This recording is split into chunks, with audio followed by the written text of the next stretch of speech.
Director గారు, మన movie release date ఏప్రిల్లో ప్లాన్ చేస్తున్నాం అండి. నా ఫైనాన్స్ అంతా కూడా నేను దానికే సెట్ చేసుకున్నాను. ఏప్రిల్లో రిలీజ్ చేస్తాం కదండి. చేసేసాం సార్, ప్లాన్ చేసేసుకోండి. So good.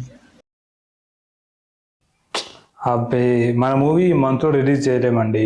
ఇంకా 2 ఫైట్ సీక్వెన్సెస్ షూట్ పెండింగ్ ఉంది, సాంగ్స్ కూడా పెండింగ్ ఉన్నాయి. మనం సెప్టెంబర్కి పోస్ట్ పోన్ చేసుకోండి. సెప్టెంబర్ కంటే నా దగ్గర ఉన్న సేవింగ్స్ అన్ని పోయినట్టే సార్. I'm sorry. కనీసం సెప్టెంబర్ కన్నా పక్కా రిలీజ్ చేస్తాం కదా సార్. పక్కా సెప్టెంబర్.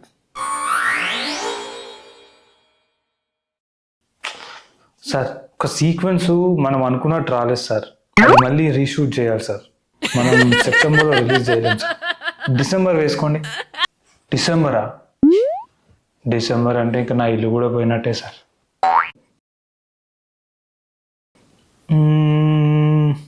సార్, జనవరి పక్కా సార్.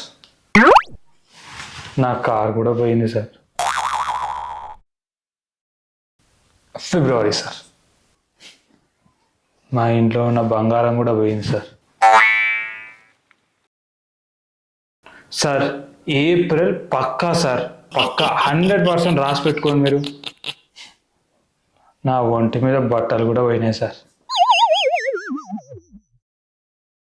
సార్, మన మూవీ రిలీజ్కి రెడీ సార్. చేయండి సార్. నేను ఎంతో అదృష్టవంతున్నా. ఇప్పుడు డబ్బులు వచ్చినా నా పరువు మాత్రం రాస్తారు. Hello everyone, if you like my video, please like, share and subscribe to my channel. Thank you.